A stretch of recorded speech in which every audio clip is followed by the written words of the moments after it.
Hello दोस्तों, स्वागत है आप सभी का आकस्मिक आईएएस यूट्यूब चैनल पर। दोस्तों, आज हम डिस्कस करेंगे ब्रिटिश ईस्ट इंडिया कंपनी के बारे में। ये British East India company Bharat में कौन कौन सा एक्ट लाया और ये एक्ट के थ्रू भारत में कौन कौन सा परिवर्तन हुए, ये सब कुछ हम इस वीडियो पे डिस्कस करेंगे। तो बने रहिए वीडियो पे और एंड तक देखते रहिए। दोस्तों, हम सभी को पता है 23 जून 1757 को बंगाल में पलाशी बैटल हुआ था।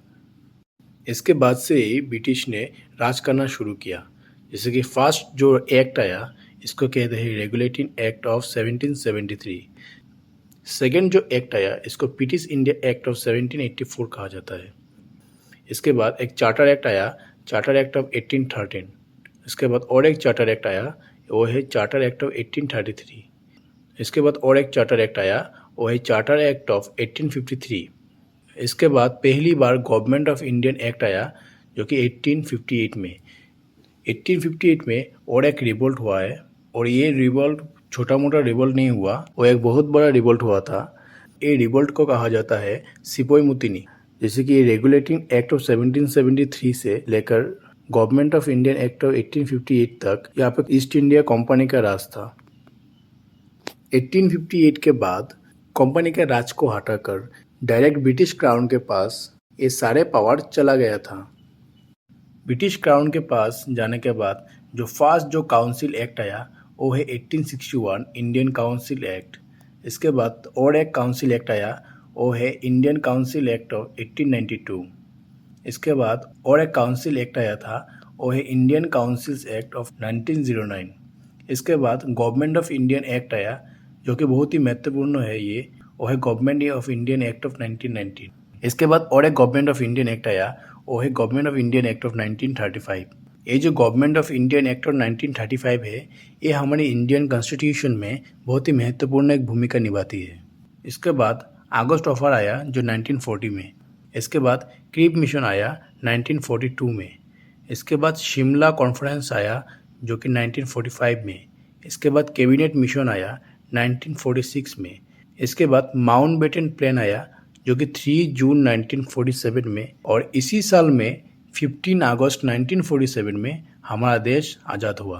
तो यहाँ पे दिया हुआ जितने भी पॉइंट है, हम एक एक करके कवर करेंगे, जो कि एग्जाम पॉइंट ऑफ व्यू के लिए इम्पोर्टेंस होगा। तो नेक्स्ट देखते हैं गाइस। तो फर्स्ट है गाइस रेगुलेटिंग एक्ट ऑफ 1773। ये ब्रिटिश ईस्ट इंडिया कंपनी का फर्स्ट स्टेप है, जो कि British government direct control and regulate कर सकता है ईस्ट इंडिया कंपनी के थ्रू। दोस्तों, इस एक्ट के थ्रू गवर्नर का नाम चेंज करके गवर्नर जनरल बना दिया गया। इसके साथ साथ 4 मेंबर्स को भी ऐड किया उन्होंने। इसके साथ कहा गया we created for providing assistance to governor general. इसके साथ जो बंगाल का पहला गवर्नर जनरल हुआ, वो है lord Warren Hasting. He was the first governor general of Bengal. इसके बाद बंगाल में एक सुप्रीम कोर्ट बनाया गया, जो कि 1774 में, और इस कोर्ट में एक चीफ जस्टिस था एंड 3 अदर जजेस था। ये 4 मेंबर्स मिलके ये सुप्रीम कोर्ट चलाता था 1774 से। तो आइए नेक्स्ट देखते हैं। ये जो रेगुलेटिंग एक्ट था 1773, ये डिफेक्ट्स होने के बाद पिट्स इंडिया एक्ट आया, जो कि 1784 में आया। इसके बाद ये पिट्स इंडिया एक्ट में क्या हुआ कि कॉमर्शियल एंड पॉलिटिकल फंक्शन को सेपरेट कर दिया गया। ये पिट्स इंडिया एक्ट ऑफ 1784 के पहले जितने भी कार्य हुआ था, जैसे कॉमर्शियल एंड पॉलिटिकल फंक्शन के थ्रू, ये सब एक ही बोर्ड कंडक्ट करता था। लेकिन पिट्स इंडिया एक्ट ऑफ 1784 के बाद ये दोनों को अलग कर दिया गया, कॉमर्शियल एंड पॉलिटिकल फंक्शन को। इसके बाद 2 बोर्ड बनाया गया। एक है कोर्ट ऑफ डायरेक्टर्स, जो कि कॉमर्शियल फंक्शंस को कंडक्ट करता है, और इसके बाद और एक बनाया गया, वो है बोर्ड ऑफ कंट्रोल, जो कि पॉलिटिकल अफेयर्स को कंडक्ट करता है। और ये जो बोर्ड ऑफ कंट्रोल है, इसमें 6 मेंबर्स को ऐड किया गया। आइए नेक्स्ट देखते हैं। इसके बाद 1813 का चार्टर एक्ट आया। इस एक्ट में क्या हुआ कि जो ब्रिटिश ईस्ट इंडिया कंपनी है, वो मोनोपोली पा गया ब्रिटिश क्राउन के पास से, और जो कि ये सिर्फ British East India company he T and trade कर सकता है विद चाइना के साथ। और ये जो एक्ट आया, ये एक्ट रेगुलेट कर सकता है कंपनी के टेरिटोरियल रेवेन्यू एंड कंपनी के कॉमर्शियल प्रॉफिट के लिए। And it was asked to keep its territorial and commercial accounts separate. ये एक्ट के बाद से ही Christian missionaries were allowed to work in India. इसके बाद से ही क्रिश्चियन मिशनरी को अलाउ कर दिया इंडिया में वर्क करने के लिए। इसके बाद से एक प्रोविजन बनाया गया जो कि company should invest 1 lakh per year on the education of Indians. India के एजुकेशन के लिए 1 लाख पर ईयर के हिसाब से इन्वेस्ट कर सकता है कंपनी। इसके बाद नेक्स्ट देखते हैं। इसके बाद चार्टर एक्ट ऑफ 1833 आया। इस एक्ट में बहुत सारे चेंजेस हुआ, जिससे कि बंगाल का गवर्नर जनरल का नाम चेंज करके गवर्नर जनरल ऑफ इंडिया बनाया गया। इसके बाद लॉर्ड विलियम बेंथिक को become the first governor general of India बनाया गया इन 1833 में। एंड इसके बाद it deprived the governor of Bombay and Madras of their legislative power. इसके बाद बॉम्बे एंड मद्रास का लेजिस्लेटिव पावर भी direct a British East India company के पास आया। ये जो लेजिस्लेटिव पावर आया ब्रिटिश ईस्ट इंडिया के पास, वो डायरेक्टली गवर्नर जनरल के पास आया। इसके बाद the number of members of the governor general's council was again fixed to 4।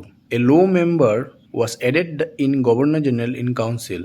Lord Macaulay was designed as the 4th member. यहाँ पे जो लॉर्ड मैकुलाय था, ये लॉर्ड मैकुलाय डिजाइन किया था 4th मेंबर के साथ। और एक बात, ये जो east India company was no more a commercial body. All its commercial functions been taken away, making it an administrative body working on behalf of the British government. इसके बाद नेक्स्ट देखते हैं चार्टर एक्ट ऑफ 1853। ये जो आप लोग IAS IPS के लिए तैयारी कर रहे हो, वो पहली बार जो इंडिया पे आया वो है चार्टर एक्ट के थ्रू आया, जो कि 1853 में।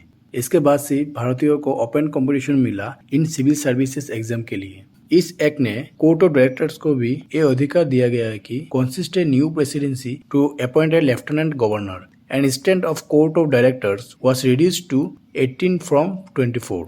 ये निदेशक मंडल की संख्या को घटाकर 24 से 18 कर दिया गया। इसके बाद 6 न्यू मेंबर्स को ऐड किया गया। आउट ऑफ दिस 6 मेंबर्स, जो कि 4 मेंबर को डायरेक्ट अपॉइंट करेगा प्रोविंशियल गवर्नमेंट्स। इसके बाद नेक्स्ट देखते हैं government of India act of 1858। तो जैसे कि मैंने पहले भी कहा है कि इस एक्ट में एक बहुत बड़ा एक रिवोल्ट हुआ, जिसको सिपोई मुतिनी एक्ट भी कहा जाता है। दोस्तों, ये जो सिपोई मुतिनी रिवोल्ट हुआ, इसका एक बहुत बड़ा कारण भी है, क्योंकि भारतीय लोग तंग आ चुकी है ब्रिटिश कंपनी के अत्याचार के कारण। ये जो कंपनी का रूल्स था, वो भारतीय लोगों को क्रिश्चियन धर्म में ले आने के लिए फोर्स करता था, और जो व्यक्ति नहीं आना चाहता था इसको पनिशमेंट दिया करता था। इसके बाद और भी कारण था, हिंदू और मुस्लिम के बीच में भी थोड़ा थोड़ा उन लोगों का धर्म को विनष्ट करने के लिए भी ये कंपनी कार्य करता था। इसके बाद भारतीय लोगों से डायरेक्ट टैक्स लेता था, और भी बहुत सारा कारण था ये सिपोई मुतिनी रिवोल्ट होने का। तो इसके बाद आइए मेन पॉइंट पर। The revolt of 1857 by Indians resulted in the end of east India company rule.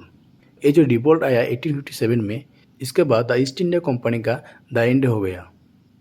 इसके बाद with all the powers of administration of Indian territory being taken by the British crown.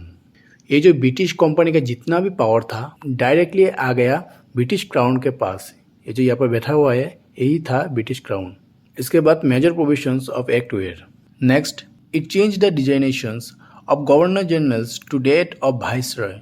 Viceroy was representative of the British crown. ये जो company ने बनाया था एक governor general, और इसके बाद इसको कन्वर्ट करके गवर्नर जनरल्स ऑफ इंडिया बनाया गया।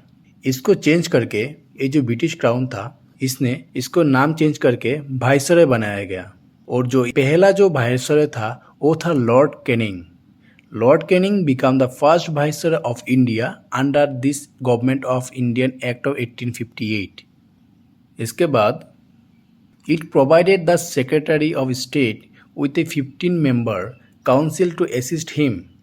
Responsible for Indian administration, he was a British cabinet member who was responsible to the British Parliament. इसने स्टेट सेक्रेटरी को उनकी सहायता के लिए 15 मेंबर की परिषद प्रदान की, जो भारतीय प्रशासन के लिए जिम्मेदारी थी, और वो एक ब्रिटिश कैबिनेट मेंबर भी था जो ब्रिटिश संसद के प्रति रेस्पॉन्सिबल थे।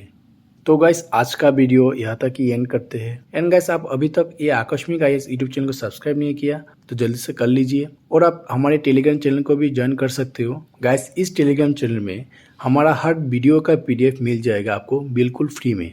तो बिना टाइम वेस्ट करते हुए जल्दी से ज्वाइन हो जाइए हमारे टेलीग्राम चैनल पे, जिसका ऑफिशियल नेम है आकस्मिक IAS ऑफिशियल। आप डायरेक्ट सर्च करके भी ज्वाइन कर सकते हो। तो मिलते हैं नेक्स्ट वीडियो पे गाइस, तब तक के लिए जय हिंद।